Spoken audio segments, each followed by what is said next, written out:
Hello, I'm Ron Burgess, and this is another exciting meeting in the Microgiants. Today's topic is how to build a small business marketing team, and we'll get right into that subject. Microgiants is a nonprofit edu mentoring and advocacy for small business. And now let's get started for today's program.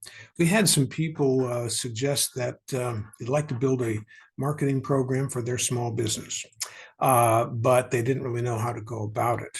Now, we at Microgiants put together an awful lot of marketing programs, and there are going to be quite a few connections for you down below in the notes so that you can dig into these. As this happens to be one of your first times, we want you to understand that we're going to talk about the marketing planning cycle, which is what I've always done. We've been doing this for about 30 years. I've been in the marketing and the small business for a long time. Started 7 businesses and worked with dozens and dozens and dozens of businesses to build them into multi-million-dollar companies so that their owners could retire wealthy. And that's what we've been doing here for 50 years. The nonprofit that we started is simply to give back. We need more entrepreneurs. It's harder than ever to get started. Things are more complicated than they have been. Certainly when I was starting my businesses, I started my first business over 50 years ago. It was easy to get started. You just kind of let them know you're getting started, get yourself a DBA, and man, you could be in business. It's not quite like that today. But the marketing is always the key. While I focused on small business, I had to focus on marketing in order to be able to achieve the things that we wanted to achieve. Typically, the problem is the market does not accept a business because they don't want what you have to sell. That's a little bit disheartening a lot, but if you're not meeting your projections, assuming you did projections and you had studied it carefully, then that's an indication that the market doesn't care about what you have to offer. There are ways to fix that or to try to fix that, and that's where the marketing planning cycle comes in. So let's get started. We're assuming that this is not a brand new startup. This is a business that's been around a little while. Or if it is a brand new business that's starting up, then you start in the same place. But you have to go through the process in order to really be able to get your marketing correct. It's not as easy as it seems. So here we go. We're going to move along, and first thing is that this is going to seem a little strange, but we talk about different personalities because different skills are necessary for each of the things that are needed in marketing. Now, marketing is not a department. Marketing is more akin to the word management. You wouldn't put your management in a department. You don't put your marketing in a department. Yes, they have to coordinate, but so does the whole company. Management has to understand how to manage both the manufacturing process, the shipping process, materials handling, all of those things. Marketing is really handling all of the things that touch the customer. I mean, all the things that touch the customer. That's pretty wide. You can see that the administration of a company is really a much smaller job for the most part. I recognize there's a lot of technical stuff in many businesses, but doing marketing is also technical, especially today in the digital age. It requires a breadth of skill levels. So I thought I would start out with this very, very briefly. We've got other programs on this too. The 5 big personality traits, which psychologists pretty much agree across the board are the 5 correct personality sort of big traits. And they have to do with openness. Openness is one of them. That's imagination, feelings, ideas. Conscientiousness. Are you conscientious or kind of lackadaisical? Do you have discipline? Do you pay attention to detail? This is very important in many parts of marketing. Agreeableness, that really has to do with expressiveness and expression, how you get along with people, team building, that sort of thing. And yes, it's important for marketers, especially on the sales side. Understanding and agreeing with your team members and or working with contractors requires that you have a personality that can get along with people. Extroversion, of course, the opposite's introversion. This is something that a lot of people think small business people have. They do. They are typically warm and reserved. They're successful because they are partially. Being an introvert is also okay, because if you're an introvert, you tend to, and you also are conscientious, you tend to do things well and get into the detail and make sure things are right. That's important. Customers want things that are right, that are, proper quality, the right kinds of pricing, et cetera, et cetera, et cetera. And then neuroticism. Well, that's like, are you anxious or calm? We're not going to talk anything about that, because you don't want to be neurotic, or marketing is going to drive you crazy. That's the one of the five here that kind of gets you a little bit on a spectrum, in the sense that it's very difficult to work with people who have who are highly anxious, as somebody who's too calm may not be able to get things done. So the key here is that each one of these allows people to thrive on a skill. If you are open, you are probably good at creativity, good at product development. You probably have a lot of great ideas, and you may be a good designer. You might really be a great writer as well. This is something that causes kind of motivates people to start in business, and because they've got a great idea, and there are a lot of great ideas. However, the failure rate is such that a lot of people, when you look at the facts, you realize that 7 out of 10 people don't have good ideas after all, or they have a good idea, but they cannot bring it to fruition, or they're not good enough on the details to be able to be consistent, et cetera, et cetera. So openness to change, open to ideas is something that is good for entrepreneurs, but it must be controlled. We won't talk much about that, but these people make good designers. These people can help you with the creative part. But as you'll see, creative is a small part of marketing. Conscientious. This is something that where, in order to keep track of all the details in marketing, you have to be very much tuned in on the details. And because many people who are very open and creative are not also conscientious, it's kind of very hard to find that in the same person. You end up with problems and kind of pushback there. So let's talk a little bit about marketing and the different kinds of personalities that you're going to be looking for your team. This particular marketing planning cycle is a cycle, as I mentioned, kind of in the intro, that I've used for a very, very long time.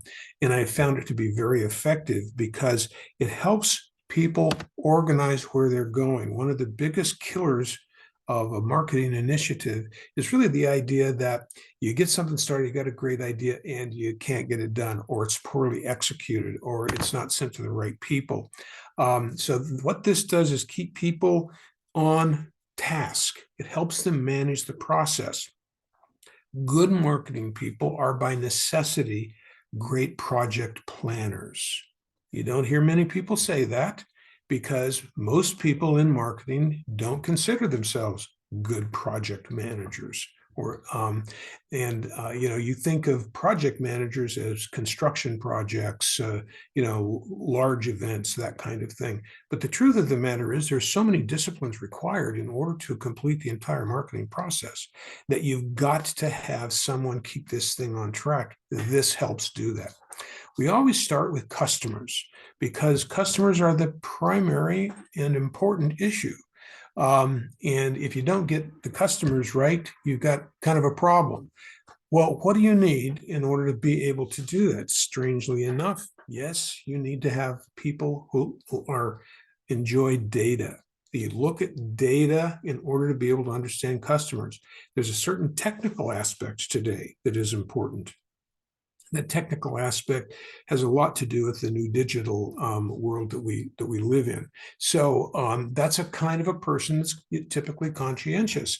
But people are as important too. Having those human skills, or at least recognizing the human skills, human trends, emotions, that sort of thing, is also important. So there's a little bit of a mixing here that's required to get this really done well.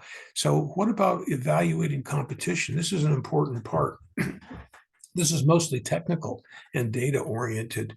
The technical side of it was going to have to do with your particular industry and whether or not it is a technical product. That some may be less technical than others, but data is what we really look at in order to evaluate where the competition might be. Excuse me. This really looks at the competition and evaluating the skills that they have, because what we try to do in marketing is to match a company's skills with the customer's wants, needs, and desires. If you don't have the skill to be able to produce the product, you're going to have kind of a problem, kind of a disconnect. We've got some other models that will explain that explain that in more detail, kind of buried in many of our other programs. The competency I mentioned briefly, but that has to do with, are you competent to do what you're doing? And then quality as well, putting together the right stuff at the right time, being able to manage all these processes and so forth. If you don't have competency, you're going to have a hard time matching competition to customers. Now we're finally to targeting. Now you notice that we've sort of been in the planning process here, excuse me, in the planning process. And now we're in the positioning process. You take all of these pieces and you put them together and you begin to go, okay, well, how do we target our customers? And why doesn't targeting and customers go together? Well, the answer is that when you begin to look at the data, many times companies and products don't really line up very well with the competencies in the competition, fitting in with the competition, finding the marketplace, finding your niche in the market. Therefore, you want to do your targeting based on where you are in the market. If you happen to be the low-cost provider, in other words, you can produce things at a low cost, still make some profit based on the volume that you have, or that it's a very small market and a few competitors, then you may find that that's not going to be so much of an issue. It's just kind of straightforward and you're standing out there on your own. On the other hand, if you've got other people, if you think that you're the low-cost provider and there are other people who can do a better job at it, you might be priced too high. Then compare that to something totally different. If you happen to be more in a quality marketplace, or you're looking for, say, high design, like as in a clothing designer or a clothing retail store, in a case like that, you've got to consider your targeting based on your ability to buy to a particular target and your ability to be able to understand your targeted market very, very well. And of course, you're going to look at your customers and each one of these pieces in order to do that. Once you figure out who your market is, and by doing your customer analysis, and I'm talking about it very data-driven, once you figure out who that is, then you're going to be able to get that process ready to go to positioning. You need a lot of technical data and interpersonal skills to do the targeting. Now, finally, the positioning. I want to say very strongly here. You notice that we haven't hired any designers. We haven't started drawing. We haven't done anything yet, because positioning is what is important. Once you have a targeted market in mind, and it should be a very close group of people who have a lot of similarities, particularly the same buying type habits or lifestyles. That's a market. You may have several different markets or niche markets, but that's a niche market that you're going to market to. You position your company and your products so that you are perceived a certain way in the minds of your customers and this target market. Now that might seem like, oh, well, we've got a product. We just want to sell the product. Okay, fine. But that doesn't work very well. Today, it's so tough and so sophisticated to be able to match products to customers that you have to carefully understand how to position yourselves in the marketplace that you've chosen. That is a continual process, but positioning takes a lot of people understanding trends, small markets. Of course, you're going to know your products. That's a data type person who's going to be looking at the data and bring that together with the human side of it. And there's this interpersonal quality that people who are good at positioning have, to be able to look at all of the not disparaging at all, but the wide range of data, people, personalities, lifestyles, your product, your competencies, put that all in one place and go, okay, this is now the story that we want to tell. Now, if you don't have a story to tell, what are you going to market?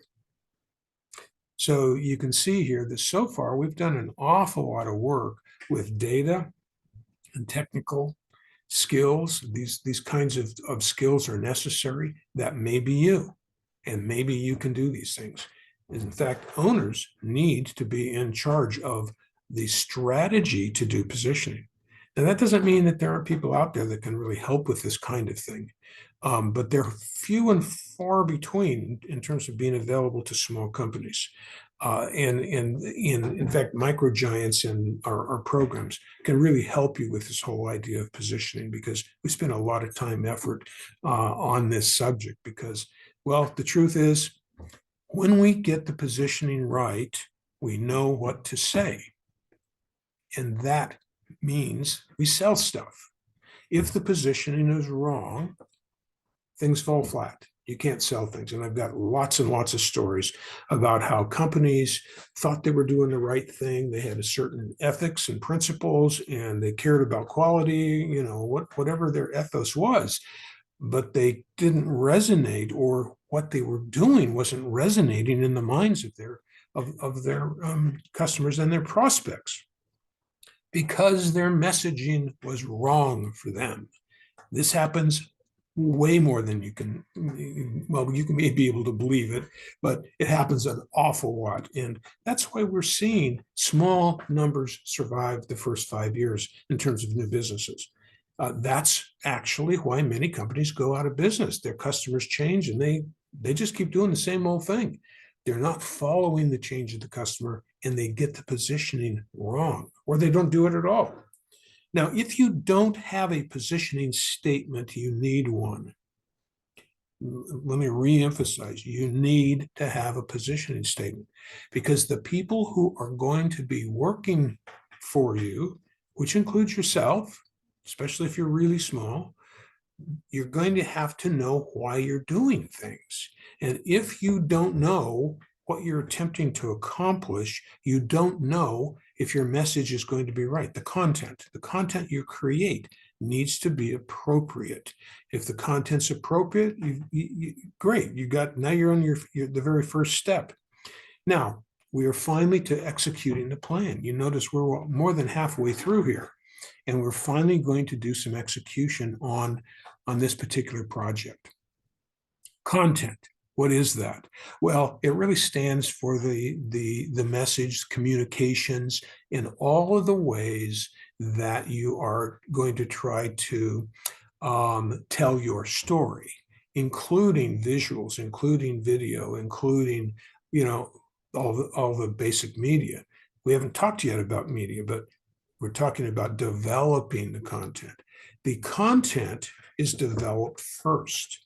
In other words, you take your positioning statement, and then you say, okay, within our targeting, what is the media that will be appropriate for a target audience? Now we can go to communicate, which really has to do with media selection. And media selection, believe it or not, ends up being very creative and technical as well, and creates a lot, requires a lot of interpersonal skills. And also, this is one of the data points that you're going to be using your targeting and positioning data in order to select the communication method. Now, in this world, we've got lots of ways to communicate, as you obviously know. But unfortunately, young people think that the only way that you communicate is you get social media and you get started, and boy, that's going to do it. And no, it's not going to do it. I mean, it may do it, but that's not a foregone conclusion at all.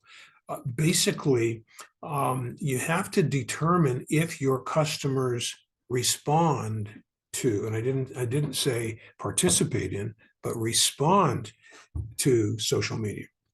The website is going to be part of your digital, but also today we're talking about shorts and longer videos, and then there's the rest of the media, which includes radio advertising, TV, and there are ways to buy smaller bits of television today. And of course, things are getting quite mixed up, and that's a long, very complicated discussion.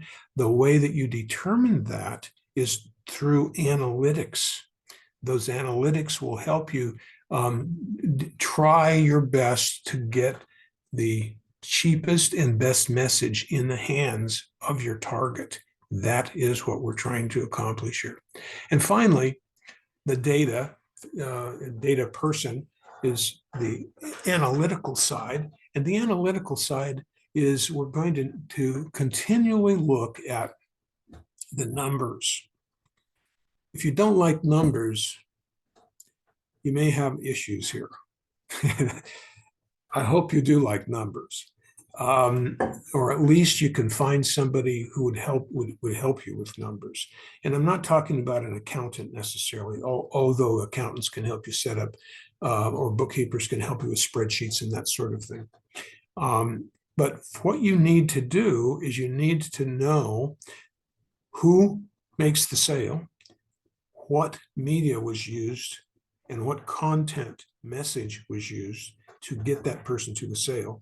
And then, of course, all the demographics and the psychographics, meaning lifestyle information on the customers, so that you can find out what worked and what didn't work. Why is this important? It's important because there's an old saying, a guy by the name of Wanamaker, who started Wanamaker's, a very, very successful, one of the very first highly successful department stores back east, I think in Boston. And he used to say, and kind of it's famous now, he used to say, I know half of my advertising works, I just don't know which half. So true. Now, it may not be half, it might be 20% of your advertising works, but you don't know what 20% of it. That was the problem until we started measuring things digitally. It was very, very difficult to measure traditional media, brochures, business cards, how effective are they? And then when you go to radio and TV and direct mail, well, with the exception of direct mail, it's hard to measure. We use direct mail very successfully, still do, because you can set it up so that there's a direct response. But digitally, we can do this too.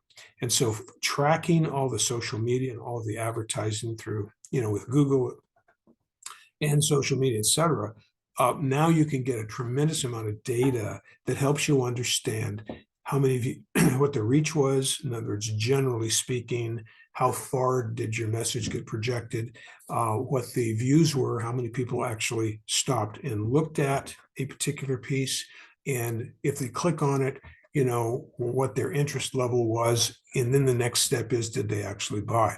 So those pieces get put together in such a way as to give you a great comparison. When you do this, it can be quite astounding as to what works and what didn't work. Now, why does this plan work? This plan works because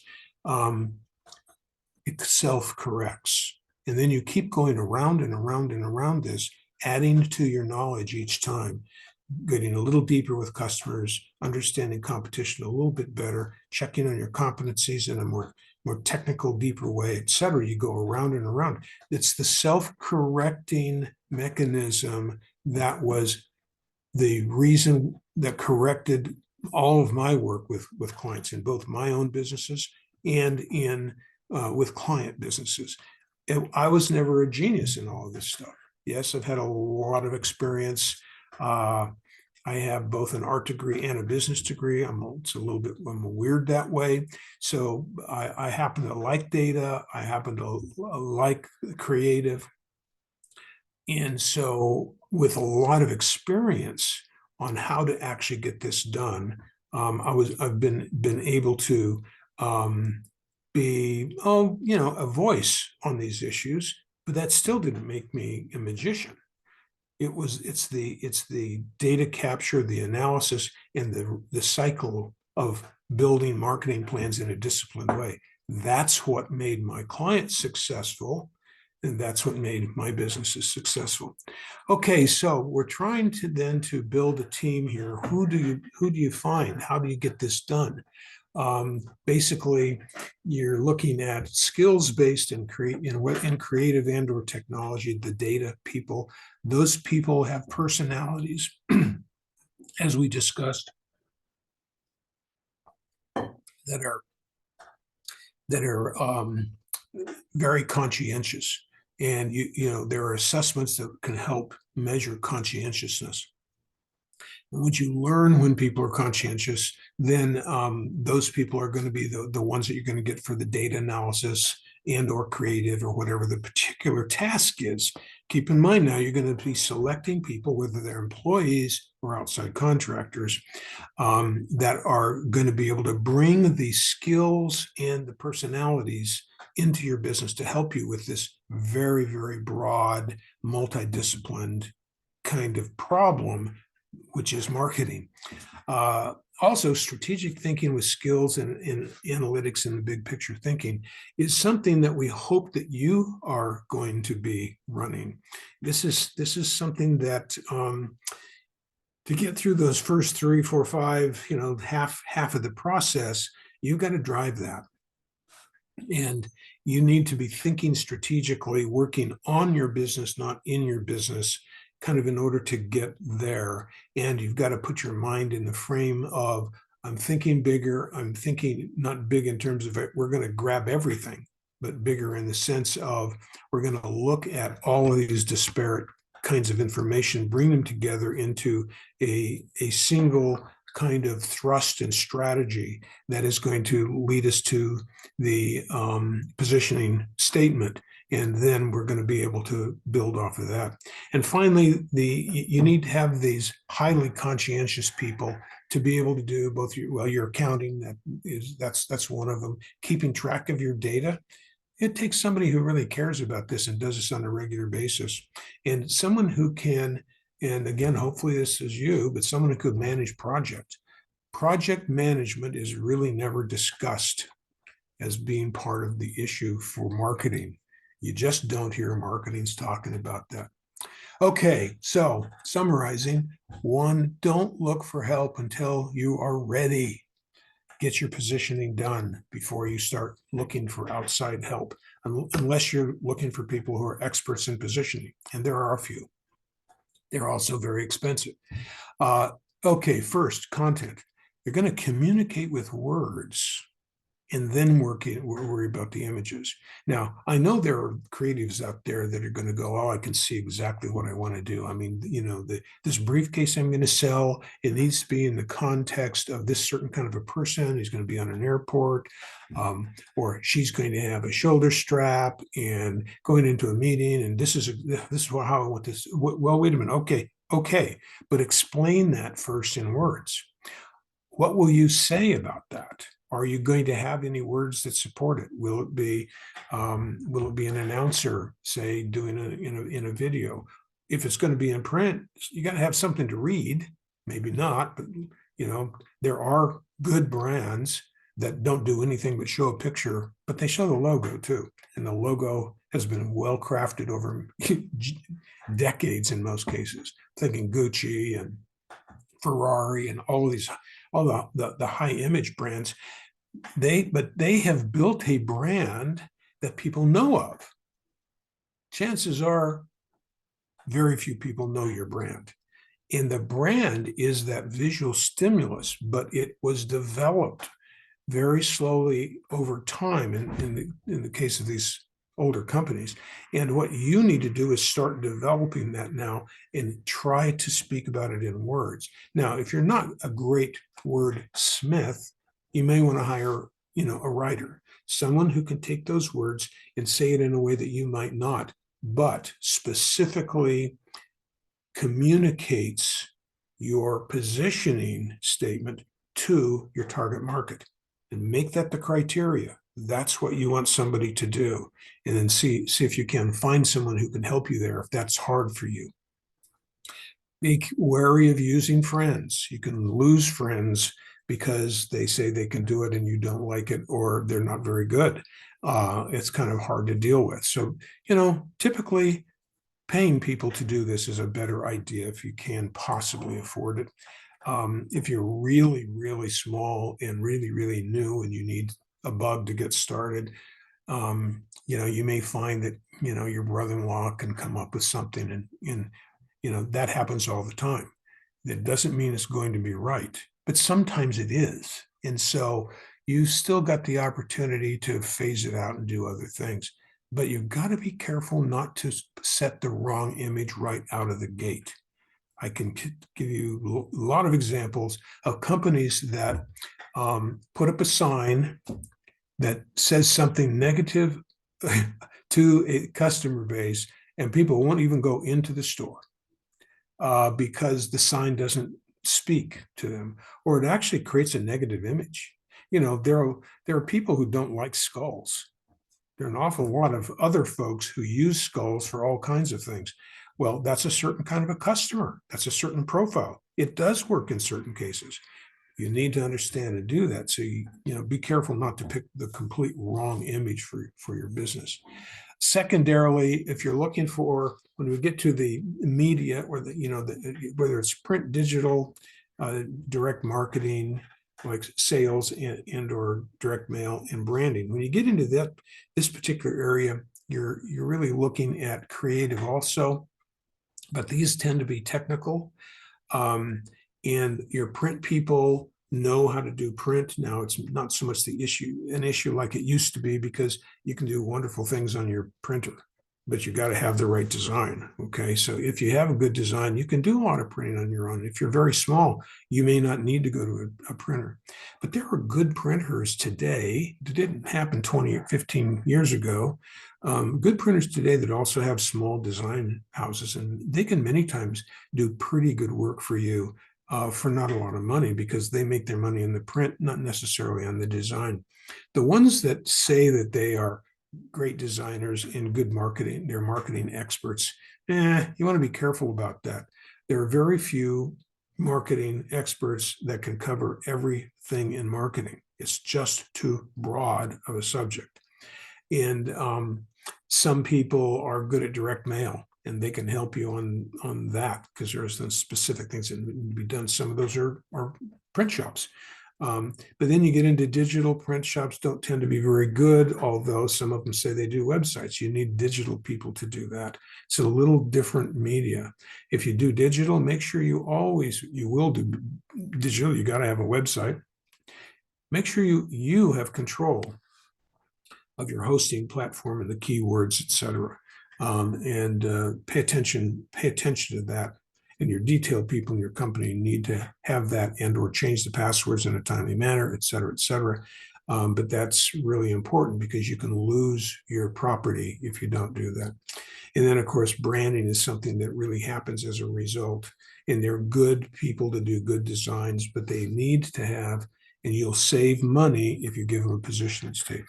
And finally, really the last piece here is to manage the process. The process, as I mentioned earlier, really is a project management job.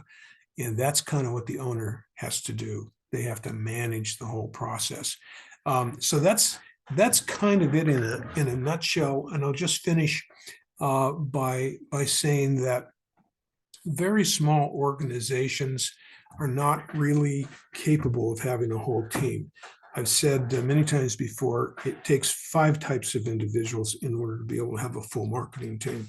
You've got to have the generalist who really manages everything and has a good enough eye to be able to hire good people and understand good design. Then you're going to have the creative side. Sometimes good designers can't write. In fact, most of the time, good designers can't write. And so writing is a process. If there's a lot of that is different from design, if there's a lot of writing to be done, like if you do a newsletter, you need people who are good at writing, and let the designer put it together, say in the newsletter, because designers are good at spatial content. They're very highly, the good ones are very fast because this happens automatically. Sometimes people really have to struggle with, well, should I put this over here and should I put this over here? Those are not designers. They don't understand layout. They don't have that natural ability to put that together. In a good designer will know instantly whether or not something fits in a certain place or not. You take an object, put it there, bam, it worked. Or, no, that doesn't work. They know instantly. You don't have to sit there and ruminate about this. Anybody that has to sit and look at it a while is not a good designer. Just pass on that and go right on to the next person. So then you've got the data people, which I talked about. They don't have to be marketing people. They just have to be good data people. They have to people who love numbers, who can really work spreadsheets pretty well, and who really like to look at and see and understand trends. That's very important for long-term business, to be able to clearly pick out the trends that you're going on in your business. I have spent a lot of time. Most of my time is spent looking at trends, and it used to be managing projects when I was really active in business. And I had a company that did marketing execution. We would have 20, 30, 40 projects going at any one time, each with maybe from 10 to 50 different steps. It's complicated. Getting everything on a piece of paper and getting it in the mail is a complicated process, especially if you're coordinating that with a digital campaign as well. So now I've got a little bit of just a touch of time here to answer a couple of questions, and so hopefully these are questions that you had as well. First question: how do I find good people who will be affordable? Look at their portfolio.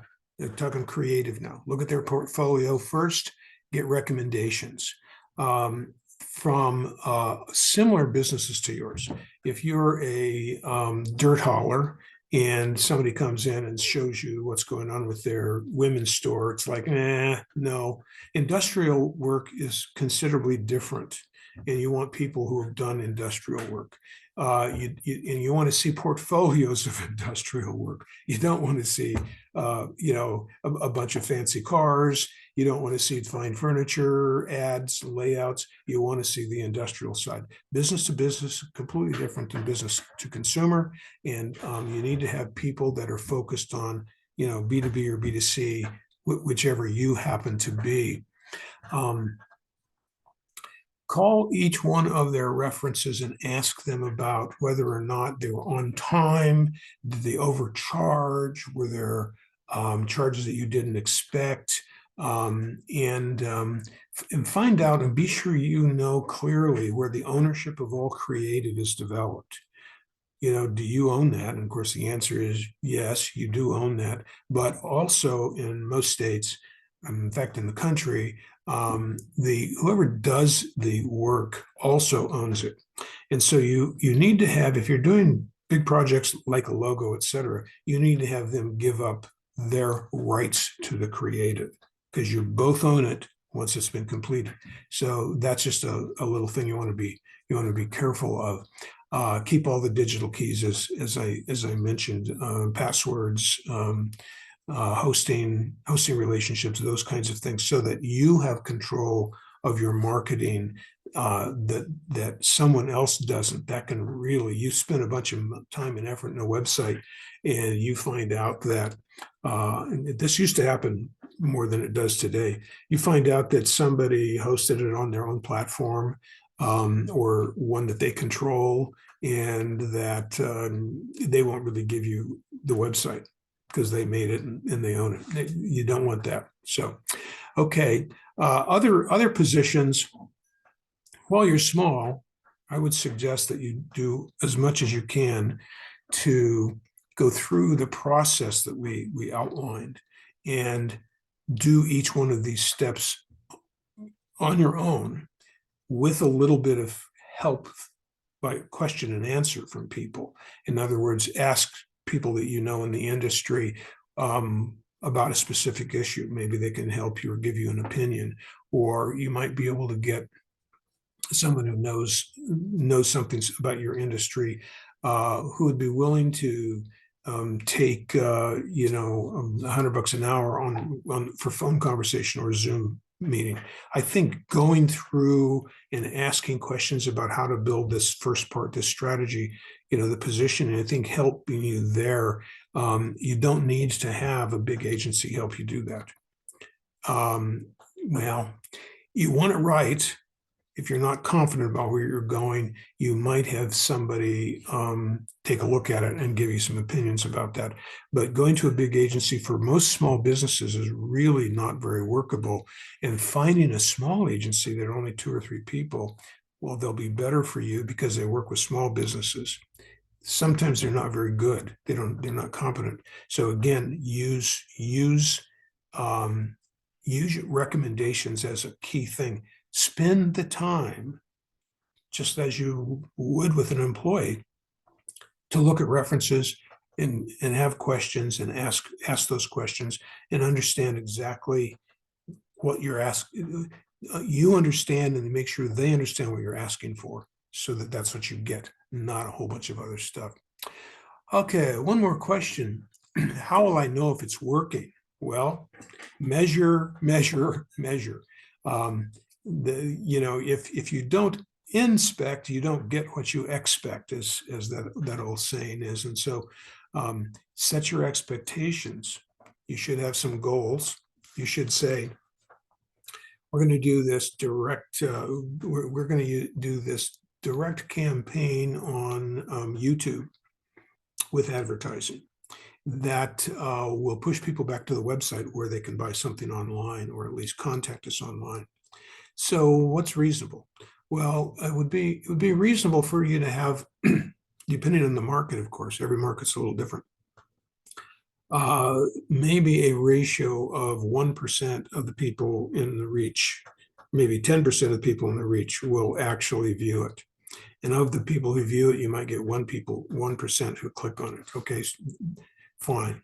If it's higher than that, great. If it's much lower than that, then you're going to have to go, well, I don't really know. Now, once you have an expectation, you've done this for, say, a month or two. And by the way, you can experiment with small amounts of money on YouTube and AdWords and other advertising digital platforms. You no longer have to have big amounts of money laid out in order to test these things, and always test. So you test, measure, and then look at the data. The data will tell you if you're making it effective. And as you continue to learn and learn, you'll start being able to do A/B testing, which is you've got 2 ads running, different, say, maybe geographies, but same kind of profile, customer profile, and same demographics, and see if one does better than the other. That's how you test your creative. You may have great ideas, but if it doesn't resonate with customers, okay. Same thing with anything that you buy out, services that you buy out from consultants and or webmasters, et cetera. Make sure that you're getting the data. And oh, by the way, don't let them have complete control of your data. They're going to come and tell you, oh, this did well, this was this. It's like, no, keep the data, get spreadsheets, make sure you always have the data, and then compare that across people and across companies, et cetera. So, okay, well, hope you'll Hope you will join us again another time. And if you like us, be sure to give us a like and sign up. And we'll hope to see you again. Thanks very much.